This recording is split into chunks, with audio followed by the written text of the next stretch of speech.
ابھی آج ہم بات کریں گے دہشت گردی کی بڑھتی ہوئی وارداتوں کے حوالے سے کہ اس کا پس منظر کیا ہے، پیش منظر کیا ہے، اور ہمارے امن نافذ کرنے والے ادارے جو ہیں وہ کیا کر رہے ہیں، اور پورا جو سینیریو ہے وہ کیا بنتا ہے اور مستقبل میں کیا ہو سکتا ہے۔ آپ نے دیکھا کہ پچھلے دنوں ڈیرہ اسماعیل خان میں شہر میں اور گنجان آباد علاقے میں پولیس کی جب وین آ رہی تھی تو وہاں پر جو ہے موٹر سائیکل میں نصب آئی ڈی کے ذریعے، ریموٹ کنٹرول کے ذریعے جو ہے وہ حملہ کیا گیا، اور اس میں ہم نے دیکھا کہ 5 افراد جو ہے وہ اسی روز وفات پا گئے تھے، جو سارے کے سارے شہری تھے، اور پولیس اہلکار جو ہیں وہ کچھ شہید ہوئے تھے اور کچھ دوسرے لوگ بھی شہید ہوئے تھے۔ ایک نوجوان جو شہید ہوا تھا شہری، وہ بھی وفات پا چکا ہے، تو اس کا مطلب ہے 6 افراد جو ہے اس دہشت گردی کی نظر ہو چکے ہیں۔ اس سے پہلے آپ دیکھتے رہے ہیں کہ ڈیرہ اسماعیل خان میں آئے روز جو ہے کلاچی میں، ہتالہ میں، ٹکواڑے میں اور دیگر مقامات پر جو ہے وہ حملے ہوتے رہتے ہیں۔ اس کے علاوہ ٹانک میں آپ نے دیکھا، لکی مروت میں دیکھا وارداتیں ہوتی رہتی ہیں، درازندہ میں واردات ہوئی ہے، اور یہ سلسلہ ہم دیکھ رہے ہیں۔ پھر اس کے آپ نے دیکھا کہ میاں والی ایئر بیس پہ حملہ ہوا اور کئی جہازوں کو نقصان پہنچایا گیا، اور دہشت گرد جو ہیں وہ گو کہ کچھ مارے بھی گئے، لیکن بہت سارے جو ہے فرار ہو گئے، اور یہ سارے ہم صورتحال دیکھ رہے ہیں۔ ہمارے جو حکومت ہے وہ دعویٰ کرتی ہے کہ افغانستان میں جو پاکستانی بھگوڑے دہشت گرد ہیں وہ وہاں پر منصوبہ بندی کرتے ہیں، وہاں سے دہشت گرد بھیجتے ہیں، اور وہ آ کر یہاں پر دہشت گردی کی وارداتوں میں ملوث ہوتے ہیں، دہشت گردی کی وارداتیں کرتے ہیں۔ اسی طرح ہم بھارتی راہ پہ بھی الزامات لگاتے رہتے ہیں۔ کلبھوشن کو پکڑا گیا، یہ اس کا ایک ثبوت ہے۔ اسی طرح ہم دیکھتے ہیں کہ دیگر لوگ بھی ملوث رہتے ہیں۔ افغانستان کے لوگوں کو جو غیر قانونی طور پر یہاں پر رہ رہے تھے انہیں نکالا جا رہا ہے۔ کہا جا رہا ہے کہ جی وہ 17 لاکھ سے زائد ہیں جو 40 سال سے یہاں رہ رہے ہیں، اور ان کے پاس کوئی پاکستانی ایسی دستاویز نہیں ہے کہ وہ یہاں پر قانونی طور پر رہ رہے ہوں، اور سمجھا یہ جا رہا ہے، یہ بتایا یہ جا رہا ہے کہ وہ لوگ جو ہیں جو غیر قانونی طور پر یہاں آتے ہیں وہ دہشت گردی کرتے ہیں۔ تو یہ تو ایک عجیب سی بات ہے کہ دہشت گردی صرف وہ لوگ نہیں کر سکتے جو غیر قانونی طور پر آئے ہوئے ہیں، بلکہ وہ بھی کر سکتے ہیں جو قانونی طور پر یہاں آئے ہوئے ہیں، چاہے وہ غیر ملکی کوئی بھی ہو سکتے ہیں۔ اس کے علاوہ پاکستان میں ہم نے دیکھا کہ جنہیں نان اسٹیٹ ایکٹرز کہا گیا، تو وہ تو پاکستانی ایک نہیں، دو شناختی کارڈ انہوں نے رکھے ہوئے، ان کے دو نام، اور وہ لوگ جو ہیں یہیں کے رہنے والے، یہیں پیدا ہونے والے، یہیں کا کھانے والے، یہیں کا پہننے والے، یہیں پہ جو ہے وہ زندگی گزارنے والے، یہیں پر پڑھنے والے، تو سب کچھ ہیں۔ تو اس کا مطلب یہ نہیں ہے کہ جو غیر قانونی طور پہ آیا ہے وہ تو دہشت گردی کر رہا ہے، وہ تو وارداتیں کر رہا ہے، تخریب کاری کر رہا ہے، لیکن جو قانونی طور پر آتا ہے وہ نہیں کرتا ہے۔ ریمنڈ ڈیوس کی مثال جو ہے ہمارے سامنے ہے کہ وہ CIA کا ڈپٹی چیف تھا، اور وہ پاکستان میں کیا کچھ کر رہا تھا، اور پھر وہ اس نے 2 نوجوانوں کو جو ہے وہ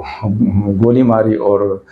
قتل کر دیا، اور اس کے بعد جو ہے وہ یہاں سے محفوظ طریقے سے واپس چلا گیا۔ اب سوال یہ پیدا ہوتا ہے کہ یہ سب کچھ تو ہو رہا ہے، دہشت گرد جو ہیں وہ سب کچھ کر رہے ہیں، چاہے وہ افغانستان میں بیٹھ کے کر رہے ہیں، چاہے وہ پاکستان میں بیٹھ کے کر رہے ہیں، تو کچھ ایسے سوالات پیدا ہوتے ہیں کہ ہمارے جو امن نافذ کرنے والے ادارے ہیں وہ کیا کر رہے ہیں۔ جب ہم دیکھتے ہیں تو اگر افغانستان میں لوگ بیٹھے ہوئے ہیں اور وہاں پر وہ منصوبہ بندی کر کے دہشت گرد وہاں سے بھیجتے ہیں، تو یہ بات تو سمجھ میں آتی ہے کہ افغانستان میں منصوبہ بندی ہوتی ہے، افغانستان سے جو ہے لوگ بھیجے جاتے ہیں اور وہ یہاں تک پہنچ جاتے ہیں۔ پھر جب یہاں تک وہ پہنچ جاتے ہیں تو سوال یہ پیدا ہوتا ہے کہ ان کے سہولت کار کون ہیں، وہ کیوں نہیں پکڑے جاتے، ان کے جو ٹھکانے ہیں، ان کے جو پناہ گاہیں ہیں وہ کہاں پر ہیں، وہ کیوں ان کا سراغ کیوں نہیں لگایا جاتا۔ جو سہولت کار انہیں مدد دیتے ہیں، معاونت فراہم کرتے ہیں، جو ہدف تک پہنچاتے ہیں، جو اسلحہ و بارود پہنچاتے ہیں، تو سوچنے کی بات یہ ہے کہ ان لوگوں کی نقل و حمل بھی جاری رہتی ہے، ان نقل و حرکت بھی جاری رہتی ہے، اسلحہ و بارود کی نقل و حمل بھی جاری رہتی ہے، ہدف پہ جا کے جو ہے وہ انہیں اسلحہ بھی مل جاتا ہے، انہیں بارود بھی مل جاتا ہے، انہیں نشانہ بنانے کے لیے جو ہے وہ سیکورٹی فورسز کی گاڑیاں بھی مل جاتی ہیں، قافلے بھی مل جاتے ہیں، ان کے لیے جو ہے وہ سب کچھ آسان کیسے ہو جاتا ہے۔ تو یہاں پر وہ آتے ہیں، یہاں پر وہ رہتے ہیں، یہاں پر وہ مزید منصوبہ بندی کرتے ہیں، یہاں پر وہ سوچتے ہیں، تو اس کا مطلب یہ ہے کہ یہاں پر سہولت کار بھی موجود ہیں، محفوظ پناہ گاہیں اور ٹھکانے بھی موجود ہیں، اسلحہ و بارود بھی مہیا کیا جاتا ہے، نقل و حمل بھی اسلحہ و بارود کی ہوتی ہے، ان کی نقل و حرکت بھی ہوتی ہے، باقاعدہ طور پہ نشانہ بنانے کے لیے جو ہے وہ جاسوسی بھی کی جاتی ہے، ریکی بھی کی جاتی ہے، اور یہ بھی انہیں معلوم ہوتا ہے کہ کہاں سے کب کس وقت جو ہے فوج کی گاڑی گزرے گی، فوج کا قافلہ گزرے گا، پولیس کی گاڑی گزرے گی، پولیس کا قافلہ گزرے گا۔ اسی طرح انسداد پولیو کی جو ٹیمیں ہیں ان پر حملے کیے جاتے ہیں، وہاں سے جو پولیس اہلکار ڈیوٹی پہ ہوتے ہیں وہاں انہیں نشانہ بنایا جاتا ہے، جب وہ واپس جا رہے ہوتے ہیں تب بھی انہیں نشانہ بنایا جاتا ہے، انہیں پتہ ہوتا ہے کہ پولیس اہلکار جو ہے کس وقت کب جو ہے وہ واپس جائے گا، کس راستے سے جائے گا، اور اسے ہم نے کیسے نشانہ بنانا ہے۔ تو یہ جب ہم دیکھتے ہیں تو یہ سوال یہ پیدا ہوتا ہے کہ ہمارا جو سیکورٹی کا نظام ہے کیا وہ درست ہے، کیا وہ مؤثر طور پر کام کر رہا ہے؟ اگر ایسا ہے تو یہ ساری وارداتیں کیسے ہو جاتی ہیں، دہشت گرد کیسے آ جاتے ہیں، سہولت کار کیسے کام کر لیتے ہیں، انہیں پناہ گاہیں کیسے مل جاتی ہیں، ٹھکانے کیسے مل جاتے ہیں، مزید منصوبہ بندی کیسے ہو جاتی ہے، اور وہ اپنے ہدف تک پہنچ کر جو ہے ہدف کو نشانہ بنا لیتے ہیں، اور بیشتر اوقات جو ہے وہ محفوظ طور پر جو ہے وہ واپس چلے جاتے ہیں۔ تو کیا وہ آسمان سے نازل ہوتے ہیں، کیا وہ زمین سے اگتے ہیں، کیا واردات کرنے کے بعد انہیں زمین نگل جاتی ہے یا آسمان کھا جاتا ہے؟ تو یہ بہت سی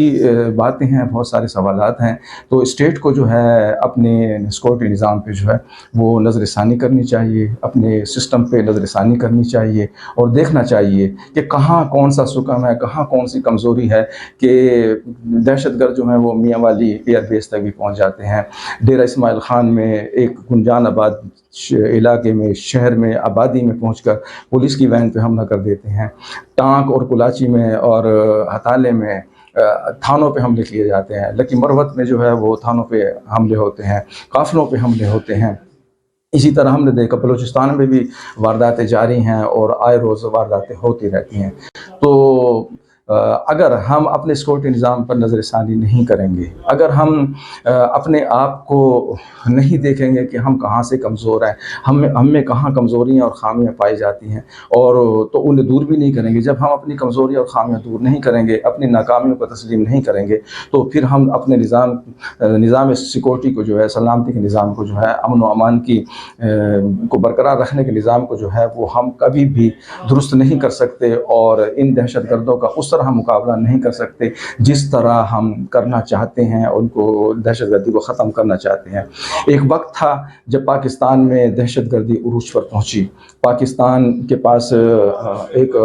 معاشی طور پر جو ہے کچھ نہ کچھ ایسے وسائل تھے، پاکستان کے پاس اپنے آپ کو چلانے کے لیے، اپنے آپ کو آگے بڑھانے کے لیے، دہشت گردی کا مقابلہ کرنے کے لیے کچھ نہ کچھ وسائل موجود تھے یا وسائل مل رہے تھے، لیکن اب ہم دیکھ رہے ہیں کہ پاکستان جو ہے معاشی طور پہ جو ہے وہ کمزور ہے اور دیوالیہ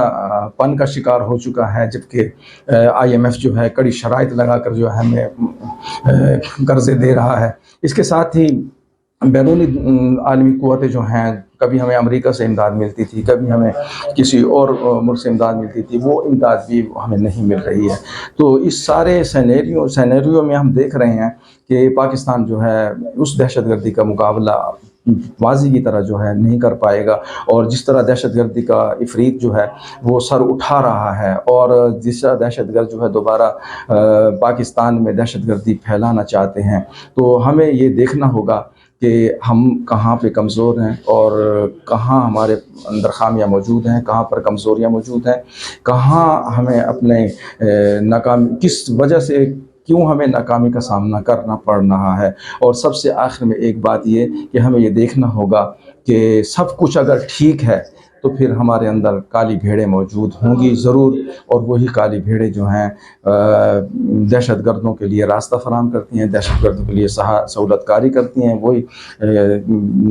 کالی بھیڑ جو ہیں دہشت گردوں کو ہدف تک پہنچا کر انہیں کامیابی کے ساتھ محفوظ راستوں سے واپس بھی جانے کا موقع فراہم کرتی ہیں۔ اسی کے ساتھ ابو المعظم ترابی کو اجازت دیجیے، اللہ حافظ۔